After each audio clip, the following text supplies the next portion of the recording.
Bismillahirrahmanirrahim. Assalamualaikum warahmatullahi wabarakatuh. Alhamdulillah wassalatu wassalamu ala Rasulillah Muhammad ibn Abdullah wa ala alihi wa ashabihi alladhina qamu bihifdz syariah, amma ba'du. Alhamdulillah, pada kesempatan pagi yang berbahagia ini kita masih diberikan kekuatan kesehatan, sehingga pada kesempatan yang berbahagia ini kita dapat melaksanakan kegiatan seperti biasa walaupun dalam pembelajaran daring. Namun harapan Ustadz dengan pembelajaran ini tidak mengurangi rasa semangat untuk meraih cita-cita. Amin ya Allah ya Rabbal Alamin. Baiklah Anda semua, pada kesempatan yang berbahagia ini Ustadz akan sampaikan materi mengenai persiapan pembekalan menuju Idul Adha yang insya Allah bertepatan pada hari Selasa 10 Zulhijjah 1442 Hijriah atau 20 Juli 2021 insya Allah. Adapun materi yang pertama adalah amalan yang dianjurkan oleh Rasulullah SAW menjelang pelaksanaan Idul Adha, yaitu puasa Tarwiyah dan puasa Arafah. Yang pertama, amalan sunnah itu amalan puasa Tarwiyah yang dilaksanakan pada tanggal 8 Zulhijjah. Kemudian pada tanggal 9-nya dilaksanakan puasa Arafah. Itu. Adapun keutamaannya bagi orang yang melaksanakan puasa Tarwiyah dan Arafah ini, ya, salah satu fadilahnya adalah orang yang melaksanakan ibadah puasa Tarwiyah, maka Allah akan mengampuni dosanya selama setahun. Itu yang pertama. Yang kedua, fadilah dan keutamaan orang yang melaksanakan puasa Arafah, maka Allah akan mengampuni dosanya selama 2 tahun. Itu salah satu fadilah atau keutamaan daripada puasa Tarwiyah dan Arafah yang mudah-mudahan kita semua bisa melaksanakannya. Amin ya Allah ya Rabbal Alamin. Itu yang pertama. Yang kedua, kita akan belajar mengenai tata cara pelaksanaan sholat Idul Adha. Berhubung ini adalah pelaksanaannya 1 tahun sekali, oleh karena itu kita harus mengulang kembali mengenai materi tersebut. Pertama, pelaksanaan Idul Adha ini ya dilaksanakan 2 rakaat ya. Pertama, niat ya. Untuk niatnya nawaitu atau usolli sunnatan li'idil adha rakaataini sunnatan lillahi ta'ala. Itu niat. Itu lafaz niatnya, dalam hatinya saya niat sholat Idul Adha sunat karena Allah. Itu. Kalau jadi makmum tambah jadi makmum, kalau jadi imam tambah jadi imam. Itu yang pertama, niat. Setelah niat ya kan, takbir, niat dalam hati sudah, baru membaca doa iftitah. Allahu akbar kabira walhamdulillah sampai selesai. Selanjutnya takbiratul ihram ya. Takbir kembali ya. Takbir kembali sebanyak 7 kali. Ya. Takbir 7 kali. Setelah takbir 7 kali baca surah Al-Fatihah, kemudian membaca surah pilihan. Itu rakaat yang pertama. Kemudian rakaat yang kedua ya. Setelah berdiri dari sujud ya, takbir sebanyak 5 kali. Allahu akbar. Allahu akbar. Dan di sela-sela takbir itu disunahkan membaca subhanallah walhamdulillah wala ilaha illallah wallahu akbar. Baik di rakaat yang pertama ataupun yang kedua. Gitu ya. Setelah takbir 5 kali, baca Fatihah, kemudian baca surah seperti biasa, kemudian setelah surah ruku ya, iktidal seperti biasa, sujud, kemudian duduk, dan setelahnya salam. Setelah salam baru para jamaah mendengarkan khutbah. Itu ya. Jadi pertama niat, kemudian baca doa iftitah, kemudian takbir sebanyak 7 kali, baca Al-Fatihah, baca surah itu di rakaat yang pertama. Dan di sela-sela takbir disela-selai dengan baca tasbih, itu disunahkan. Tuh. Di rakaat yang kedua takbirnya 5 kali. Selanjutnya sunnah-sunnah atau amalan-amalan yang disunahkan dilaksanakan pada Idul Adha atau menjelang Idul Adha. Pertama, sebelum kita berangkat melaksanakan Idul Adha, ya, kita disunahkan untuk mandi terlebih dahulu. Mandi sebelum berangkat kita ke masjid. Kemudian yang kedua, menggunakan baju yang paling bagus, itu disunahkan. Kemudian menggunakan wangi-wangian yang aromanya bagus, ya.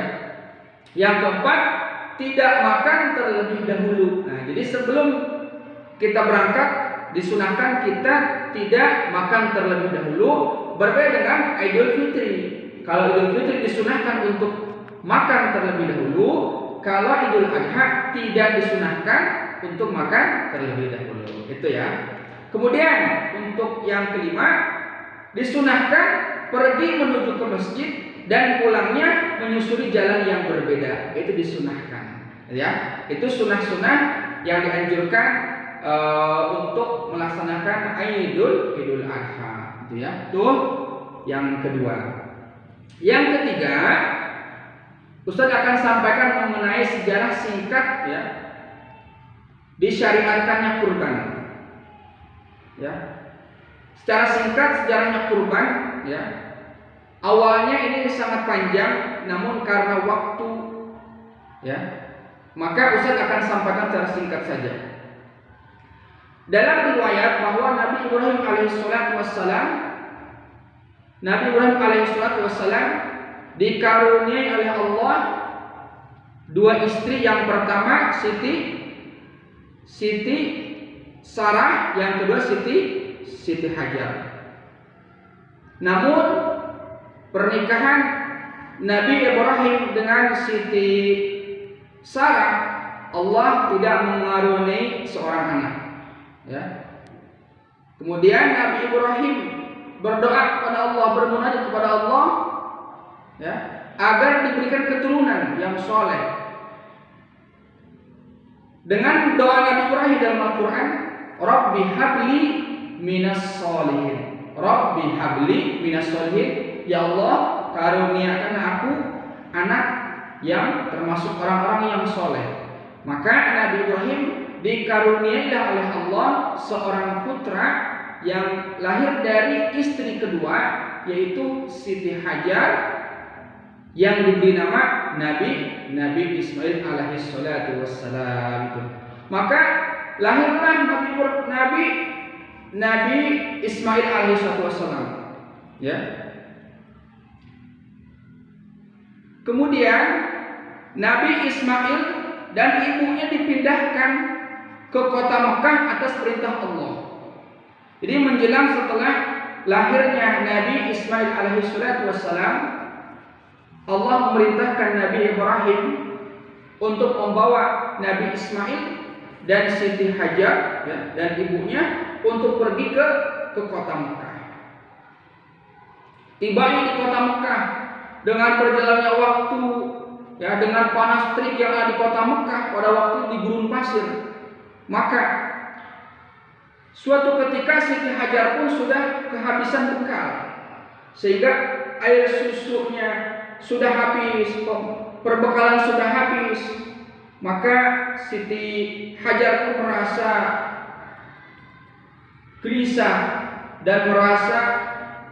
gelisah sehingga Siti Hajar ini berusaha berlari ke tempat-tempat yang dimana kemungkinan ada air. Siti Hajar berlari ke Sofa, ke Marwah. Sampainya Siti Hajar ini berbolak-balik mencari sumber air, ya, untuk kehidupan.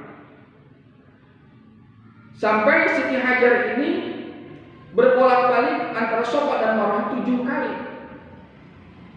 Dan Siti Hajar pun merasa kelelahan. Ketika sudah merasa kelelahan, maka Siti Hajar pun mendengar ada suara air yang dimana air itu bersumber di dekat tempat di mana Nabi Ismail diletakkan, ya. Kemudian menghampirinya, ternyata ketika Siti Hajar melihat tempat tersebut, ternyata ada air yang memancar dari bekas telapak kakinya. Siapa? Kakinya Nabi Ismail alaihissalatu wassalam. Itulah. Nah, disitulah muncul air, timbul air. Dan Siti Hajar sangat bersyukur dan senang sekali, sehingga mengatakan Zam-zam, Zam-zam, berkumpullah, ya kan? Nah, disitulah sejarahnya yang kita kenal sekarang itu Ma'ul Zam-zam, air Zam-zam yang ada di kota Mekah tersebut. Disitulah sejarah singkat adanya munculnya air Zam-zam. Itulah. Kemudian pendek cerita, kemudian selanjutnya Nabi Ismail alaihissalatu wassalam tumbuh dewasa, tumbuh berkembang dan dewasa. Kemudian suatu malam Allah menguji Nabi Ibrahim ini, ya.